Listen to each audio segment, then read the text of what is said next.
लगातार कांग्रेस आप पर आरोप लगा रही है, वो कह रही है कि आपने जो ये परिवर्तन किया है वो ग्रामीण भारत के लिए ठीक नहीं है। देखो, जिस तरह से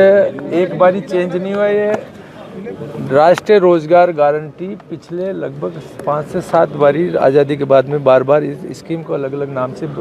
बोला गया। इसमें अगर अच्छा करने के लिए और ग्रामीण रोजगार के अंदर अगर पारदर्शिता बरतने के लिए, जहाँ पहले 100 दिन का रोजगार देते थे, अगर इसको 125 दिन किया जा रहा है और इसमें कोई संशोधन करते हुए किसानों के हित के लिए कोई अच्छा कानून लेके आए हैं, तो मैं तो जहाँ तक समझता हूँ ये आने वाले समय में ग्रामीण भारत के लिए जो विकसित भारत 2047 का जो लक्ष्य लिया उसके अंदर 100% इसका बहुत बड़ा योगदान रहेगा। पारदर्शिता रहेगी और जो समय पे पेमेंट हमने देखा है कि पहले वाली योजना में साल भर तक गरीबों का पैसा नहीं मिलता था, इसमें गारंटी दी है कि 7 दिन के 7 दिन इसका पैसा दिया जाएगा। इससे बढ़िया योजना में नहीं समझता कोई हो सकती है। बजट के जहाँ तक प्रावधानों की बात है, बजट को लेकर सबसे ज़्यादा चर्चा है। बजट के अंदर जो भी अब तक जो ऐतिहासिक बजट पिछले 2 सालों में हमारे यशस्वी मुख्यमंत्री बजरलाल जी ने दिया है, बजट ही नहीं दिया, इनको हमने क्रियान्वित भी किया है। और आज अगर हम कहीं जाके धरातल पर देखेंगे तो उन लोगों के वर्क ऑर्डर भी दे दिए, उन कामों के हमने काम भी चल रहे हैं। भूमि के जहाँ आवंटन जो अटके हुए थे, वरना पिछले जो 5 साल की अगर देखेंगे तो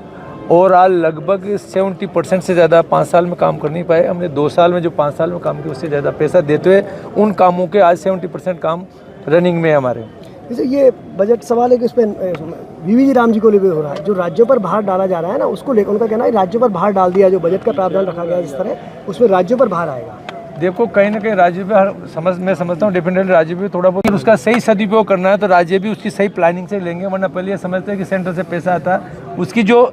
जिस योजना के तहत जो परमानेंट जो स्ट्रक्चर बने सारे आए तो राज्य भी इसके ऊपर पूरा ध्यान देकर करेंगे तो इसका सदुपयोग होगा। वैसे एसआईआर को लेकर कांग्रेस हमला पर है, वो कह रहे हैं आप तो वोट चोरी कर रहे हैं, और दूसरा वो कह रहे हैं आपके लोगों को तो जोड़ रहे हैं, उनके लोगों को काट रहे हो आप। देखो, ये सब झूठ है, इनके पास प्रोपोगंडा है। आप सब लोगों ने देखा कि बिहार के अंदर भी ऐसे ही चिल्लाए थे, वहाँ की जनता ने जनादेश दिया, वहाँ पे जो मृत कोई हो गए और जो दूसरी जगह शिफ्टेड हो गए और जो हमारे देश का नागरिक है उसको देने का पूरा अधिकार कोई बाहर का नागरिक हो जाए तो अगर उसकी करने के लिए निरंतर प्रक्रिया हर 20-25 साल के अंदर ये प्रक्रिया होता है तो सबूत बताए भाई हमें यहाँ पे गड़बड़ की है, तो बाकी सिर्फ उनका प्रोपोगंडा, उनके पास कुछ बचा नहीं है। बाकी अगर मतदाता सूचियों का अगर शुद्धिकरण करने में उनके वाजिब जो मतदाता अगर उसमें रहते हैं तो इसके लिए देश के लिए सबसे अच्छा है। Thank you.